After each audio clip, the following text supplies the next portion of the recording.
अंकिता के लिए इंसाफ की लड़ाई में पूरा देश एक साथ है। हर किसी की यही मांग है कि जितनी तेज सुनवाई संभव हो, इस मामले को फास्ट ट्रैक कोर्ट में इसकी सुनवाई होनी चाहिए और अंकिता की हत्या करने वालों को सख्त से सख्त सजा मिलनी चाहिए। झारखंड की सरकार का भी यही दावा है, क्योंकि मौत से पहले अंकिता जो कहकर गई है वो हमारे समाज में मौजूद एक भयानक मनोविकृति की पूरी कहानी है। झारखंड में हुए इस हत्याकांड को लेकर शुरू से ही भ्रम और झूठ फैलाने की कोशिश की गई है, इसलिए दर्शकों तक पूरा सच पहुंचाने के लिए हमारे संवाददाता खुद आज घटनास्थल पर गए। वहां अंकिता के परिवार से बात की, उस कमरे को भी हमने देखा जहां अंकिता को जिंदा जलाया गया था। हमारे संवाददाता ने अंकिता के घर से आज हमें जो रिपोर्ट भेजी है उसे आपको एक बार जरूर देखना चाहिए, और यही जो रिपोर्ट है सबसे विश्वसनीय रिपोर्ट है। घटनास्थल से, अंकिता के घर से और अंकिता के परिवार से बातचीत करने के बाद जो कुछ हमने देखा है, अब वो आप देखिए।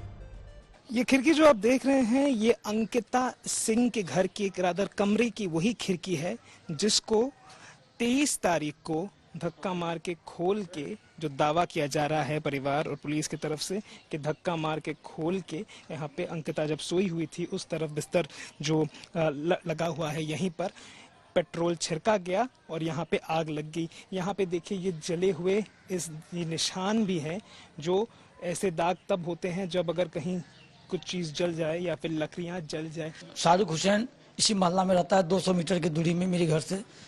वो ने मेरी बेटी का कैसे करके 10 से 15 दिन पहले नंबर ले लिया था। मैं अपना दोस्त से किसी से नंबर लेकर के तो तंग करने लगा फोन में। मेरी वाइफ नहीं है तो मेरी बेटी हमको बोल नहीं सकी। 22 तारीख को बेटी ने नहीं बोला कुछ नहीं बोली थी। 22 तारीख को 22/8 को वो हमको रात में वो फोन किया था 8 बजे।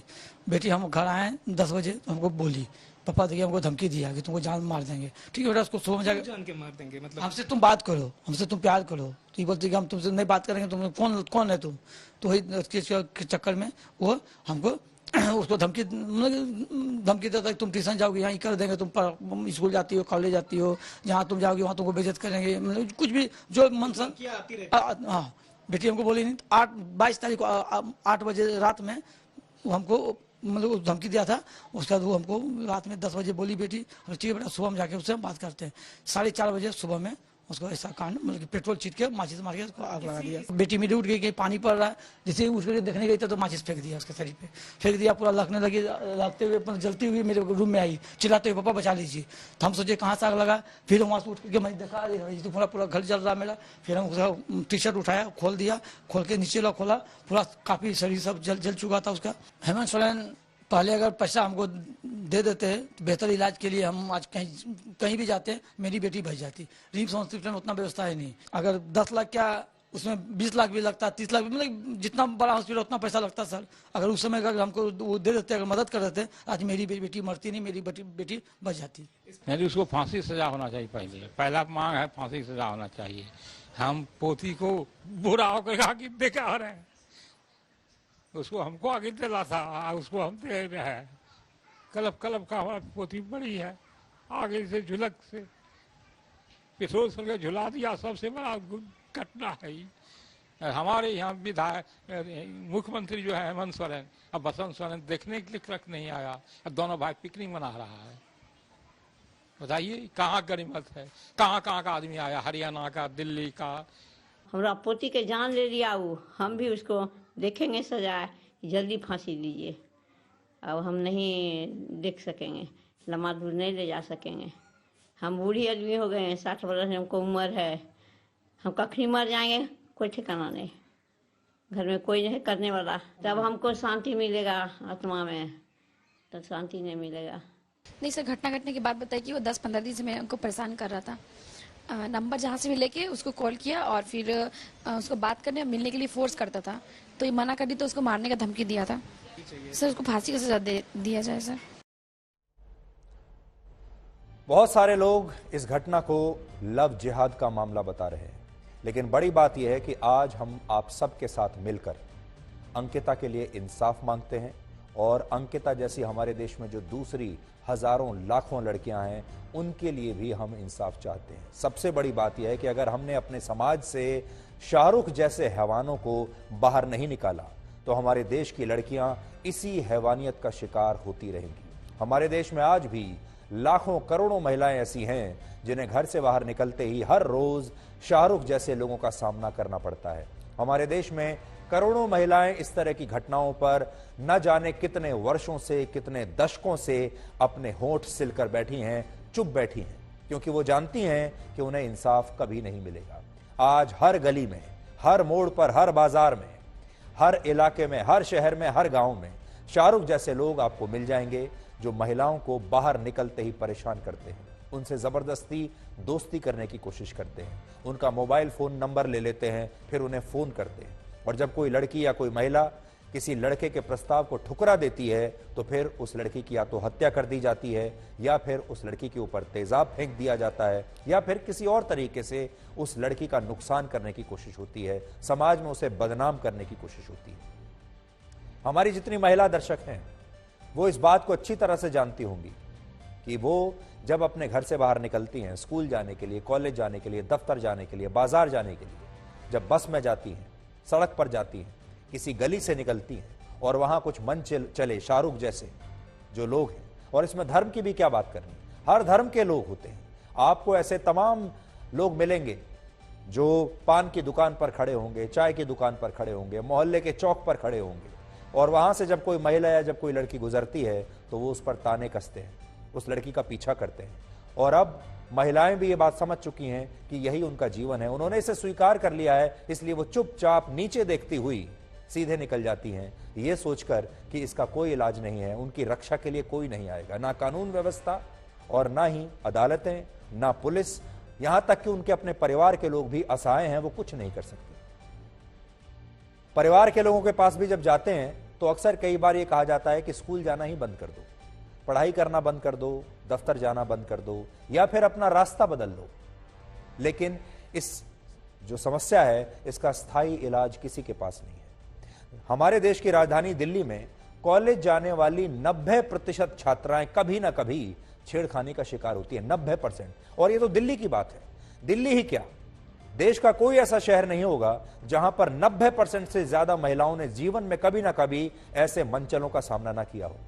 और उससे भी ज्यादा दुर्भाग्यपूर्ण यह है कि हर 10,000 महिलाओं में से सिर्फ एक महिला छेड़खानी की शिकायत पुलिस में जाकर करती है। सोचिए, 10,000 में से एक मामला छेड़खानी का पुलिस तक पहुंचता है। 9,999 मामले महिलाएं खुद ही खून का घूंट पीकर दबा जाती हैं। यानी ज्यादातर महिलाएं छेड़खानी को अपनी नियति मान चुकी हैं, अपनी बदकिस्मती मान चुकी हैं, और उसे वो चुपचाप पूरा जीवन बर्दाश्त करती रहती हैं। 98% महिलाएं मानती हैं कि सड़क पर छेड़खानी यानी ईव टीजिंग की वजह से उनके पढ़ाई और उनके करियर पर बुरा असर पड़ा है। यह छेड़खानी कई तरीकों से की जाती है। 64.9% मामलों में यह छेड़खानी गाने गाकर, अश्लील गाने गाकर की जाती है। 53.5% मामलों में महिलाओं को आपत्तिजनक तरीके से घूर कर देखा जाता है। 48.5% मामलों में कोई ना कोई कमेंट पास करके छेड़खानी की जाती है, कोई ना कोई अभद्र टिप्पणी महिला या लड़की के बारे में की जाती है। 40% मामलों में लड़कियों का रास्ता रोक लिया जाता है, और 36.3% मामलों में आरोपी द्वारा लड़कियों को आपत्तिजनक तरीके से छूने की कोशिश की जाती है। ऐसे मामलों में एक बड़ी समस्या हमारे समाज की सोच को लेकर है, क्योंकि जिन मामलों में कुछ लड़कियां शिकायत करती भी हैं तो उन्हें कहा जाता है कि वो नीचे देखकर चलें, इधर उधर ना देखें। ऐसे लोगों की तरफ देखती ही क्यों हैं जो उनकी तरफ इस तरह की बातें करते हैं। और कुछ परिवारों में लड़कियों को यह भी सलाह दी जाती है कि वो अपना स्कूल, कॉलेज या दफ्तर जाने का रास्ता बदल क्यों नहीं लेती, कुछ दिनों की छुट्टी क्यों नहीं ले लेती।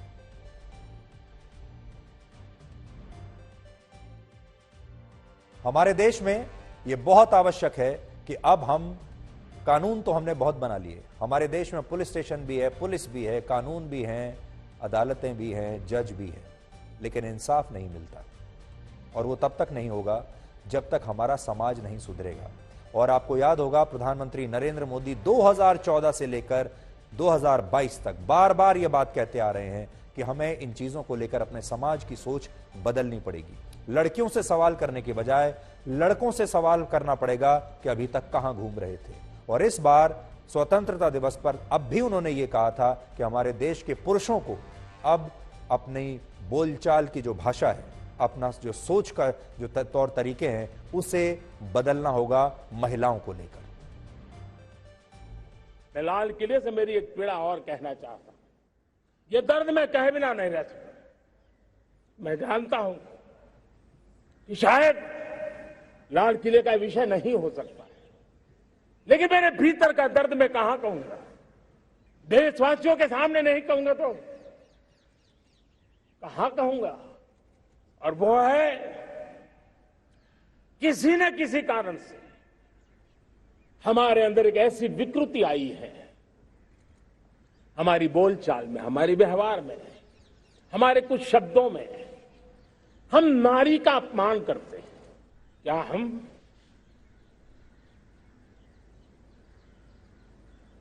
स्वभाव से, संस्कार से, रोजमर्रा की जिंदगी में नारी को अपमानित करने वाली हर बात से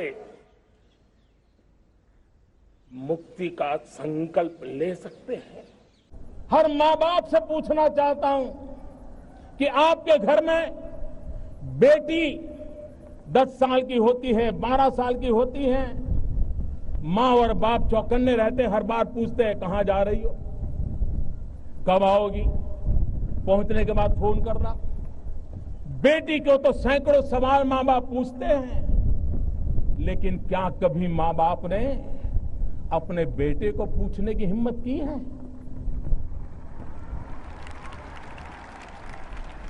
कहां जा रहे हो, क्यों जा रहे हो, कौन दोस्त है? आखिर बलात्कार करने वाला किसी का बेटा तो है।